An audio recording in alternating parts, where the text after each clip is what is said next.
Hey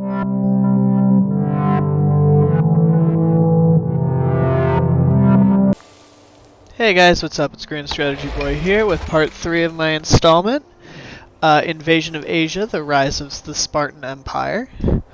So in this video we are going to take on Phrygia, and we're going to expand over into about 600 territories, which will give us the Empire government type.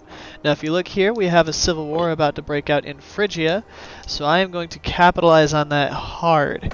Ideally using it to take out all of their vassal states along the coast that are going to cause problems for me moving in. If I play my cards right, I should be able to do it. As you can see, the Phrygian revolt is actually quite large, so most likely regular Phrygia will be dead. Which means if I go to war with the Phrygian revolt, I should be able to take out their allies without too much regular Phrygia. I should be able to take out their allies once regular Phrygia is dead, ideally. We'll find out if it works here or not. So I'm going to start off the war with Athens. I already have a claim on Rhodope. I'm going to walk in there and hopefully do the same thing I did in the last war, in the last video, which is just take those two territories and basically ensure that my war score keeps climbing. I do have troops down here in the Peloponnesian Islands to invade all of those island chains as soon as I'm at war with both Phrygias, because right now the revolt took the ones that are directly adjacent to my coastline. Pretty quick, easy battle with Athens. I'm walking in there now to siege them down. My troops are now... I have gone to war with the Phrygian revolt, so I have a separate war going on with the Phrygian revolt that just turned into Phrygia.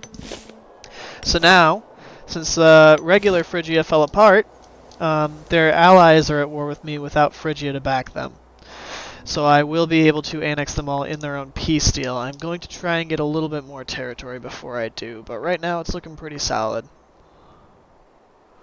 I'm going to aim to invade Ionia with some of my reserve forces up in the north there. So I did manage to get most of Ionia and a good chunk of the Phrygian coast under my control. And as you can see here, the war balance, because they're the Phrygian revolt, and since for some reason in a civil war the other side mostly has light infantry, that's what Phrygia now has as the main composition for their army. My army composition is pretty well split between heavy infantry, heavy cavalry, bowmen, and light infantry for some sieging and road making. So as you can see here, I have a 18,000 strong army and they have a 33,000 strong army, but I am definitely going to win this because their troops are all light infantry and my troops are heavy infantry, heavy cavalry, and archers. No problems whatsoever fighting them back. They even did have a contingent of some other troops, but my tech level has taken off so far ahead of theirs that they don't stand a chance. They are only tech level 6 for their marshal. If I remember correctly, I'm at 11 at this point. So it's a pretty easy walkover. Phrygia doesn't really have much to resist me, especially just having recovered from their civil war, so the first war should drain most of their manpower resources. As you can see, they only have 1,000 left and they need 12,000 to reinforce, so each battle consecutively will just put them more in the hole for future wars, and I should be able to continuously go through and take larger and larger chunks. Now I'm skipping around quite a bit in this because A, the footage is 5 hours long and I don't think you guys want to see the whole thing, and B, because there's not a whole lot to see. It's mostly just me taking their territory with a few engagements here and there. That's what I'm actually throwing in here. So I've actually gotten my war score up high enough to take a large section of their territory. As you can see there, that is a massive amount of aggressive expansion, 98 to throw on top, but luckily Phrygia has already transformed all the culture of most of Asia Minor to allow me to not have to take on such massive penalties. So I have 102 aggressive expansion. I don't deal with any revolts. I don't deal with anything. I've spec'd really heavily for primary culture happiness, so now I'm just going to throw over to an appeasing stance and lower that to a point where I can get it under a manageable number and then probably go back to war with Phrygia. I'm also working on finishing up the matter of Greece, which I did manage to get because I took that entire island chain from all of their subjects and Phrygia itself. So now I'm going to start on Protector of the Peloponnese so that I can turn Sparta into the Peloponnesian League, which is the first of our transformations. There will be 2 more throughout this campaign, but this will be the only one for this video. We are going to end this video eventually, turning the Spartan nation into the Spartan Empire. So, just going to take the modifiers here to start the Peloponnesian chain, as you can all see. It's pretty straightforward. I'm just going to assign some governors to my newly conquered territory, and here's where I'll drop my aggressive expansion pretty significantly. Right now I'm getting minus 0.47. This should up me to around 0.67 if I remember correctly, which significantly will increase the fall off of my aggressive expansion. Yeah, there we go, negative 67. Alright. I am outnumbered by Phrygia by about 200 territories, but they are still hurting on manpower, and I actually still have a surplus of it, so I should be able to recover quite quickly. So I've recovered pretty well. My aggressive expansion is dropping rapidly. I am about to form the Peloponnesian League, which will give me some extra bonuses for my people. And also let me be more so of a competing power. Not that I'm not already. I have 407 territories. It's pretty extensive, but it'll be nice to get those extra bonuses to add on top of the regular Spartan bonuses. Some additional discipline definitely helps out. And I'm going to take the matter of Phrygia next. Since I'm already expanding into their territory, it'll help me out quite a bit. Alright, so now that we've taken that, we are going to take the matter of Phrygia and start prepping for that. This will be really helpful too, because it's going to give me quite a few claims on their territory so that I can pretty much keep on rolling through wars. And I'll also use their vassal system, as you've seen before. Now these guys are actually unaligned. I'm just going to clean them up really quick so that I don't have anything to worry about back behind me, and so I can make my borders a little prettier. It's a pretty quick war. As you can see, I have 40,000 troops ready to storm the borders. The most important thing is I want that general, so I'm going to actually keep all of their generals. So that'll be quite helpful later on to have a rank 14 general on my side. So I'm going to hold on to those guys. And we're going to prep for the next war with Phrygia, after I take these guys out above, because it gives me another window to invade through. They're not allied with Phrygia, and I can keep degrading my aggressive expansion without taking on too much new territory that'll throw me off. Plus, they're also super weak, as you can see, 0 tech there, so... Well, these guys have 7 and 6, but their allies have 0 tech, since they're a tribe. Alright, just keep on plugging away at my aggressive expansion. I'm pretty sure I've taken all the territory that I can from them in order to get the max war score for this war. Yeah, see, I'm already over 100, up to 127 there, just taking a few meager provinces, so... Just quickly gonna take a few extra here. Alright, there we go, that'll do. I'm not really too worried about it. It was just to give me something to do while I waited for my war score to drop low enough. Or my aggressive expansion, not war score. Alright, so, now that that is done, I'll probably keep one of their groups of leaders, and that'll be it. Yep, okay. So, I've rebuilt the navy quite a bit, as you can see there, up to 102 ships now, mostly mega polyremes, and the other heavy ship type. The same combination I talked about in the second video.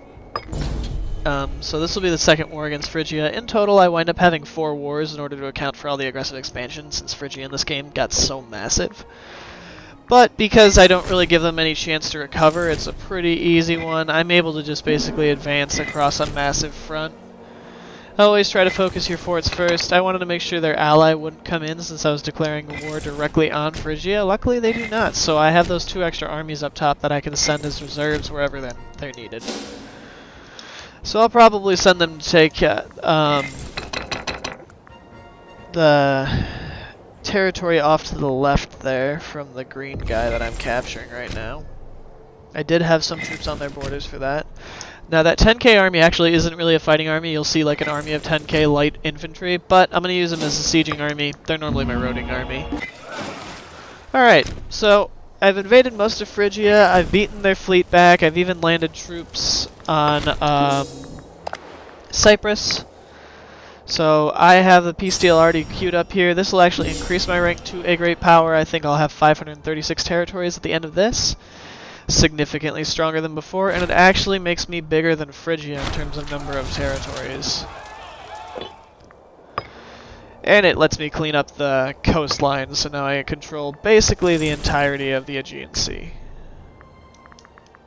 Alright, just gonna get rid of some mercenaries here, reorganize my army, and start prepping for the next war against them. Hopefully let my aggressive expansion fall again. Oh yeah, and I finished 2 of the objectives for the Phrygian War. Kind of frustrated because I was 1 territory short of being able to finish this whole thing, which is quite annoying, but not a big deal. Like I said, I'll be back at war with them again soon, so I'm not terribly concerned about that. So we'll just start prepping and see how we do on the next one. Alright, so we're back at war with Phrygia. I've already started marching through their territory pretty aggressively. I'm going to try to beeline for their capital in this war, because that should give me the war score that I need quickly enough to get back to managing my aggressive expansion a little more. I also really started speccing heavily for tech at this point, since I'm expanding so quickly. I don't have a lot of citizens anymore. I have a large number of slaves, thanks to marching through most of Phrygia's territory. So I'm trying to get those converted, but I also need to maximize the output of my current citizens to allow me to keep up technologically with some of the other nations that aren't expanding nearly as quickly as I am. That way I can keep my edge and my armies will remain unbeatable. So as you can see down there, just a pretty broad front.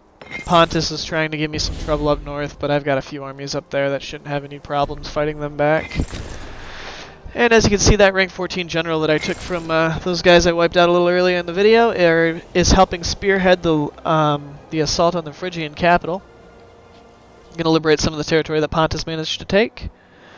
I'm double checking all of my territories here so I can be sure that I get what I need in the peace deal. It's finally high enough. Should be set to go. That is all the territory there that I need.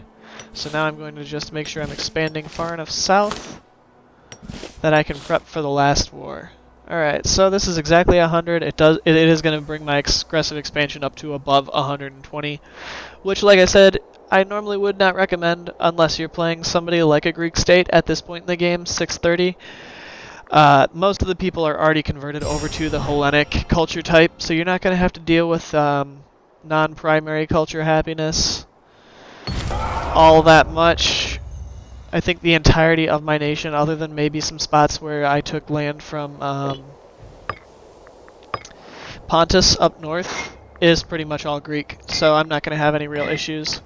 And I've been swapping back and forth between the bellicose stance to increase my war score, and the appeasing stance to lower aggressive expansion as soon as I'm back at peace. Now, I know that does take quite a bit of political influence, but since I'm a great power now, I'm accumulating roughly 2.5 per month, which is pretty helpful. So I would definitely recommend using that strategy if possible. I'm going to take the matter of Bithynia just because the other ones will take me a little while, and I don't really have the time if I want to form the Argead Empire to really worry about improving my infrastructure before the next war. I'm probably going to get rolling pretty quickly on prepping. I'm going to take out some of the smaller nations around me, and here we see me turning over to the imperial government type because I finally officially have more than 600 territories. So with that, that's pretty much the conclusion of this video. I'm going to show you all of the ideas that I like to take as the imperial government type. It is a huge bonus because you get 15% output between your between your freemen and your slaves. Always corruption, because that keeps your ruler costs down, because we all know how much of a pain in the ass it is when that gets up to like 500 gold per month. So there we go, boosting my freeman and slave output. My science is looking pretty good. My economy is starting to really take off. Pulling my troops back in so I can prep for the last war against Phrygia. I hope you guys liked this video. Please feel free to like and subscribe. And again, this is Grand Strategy Boy. I'll see you guys next time. Have a good one.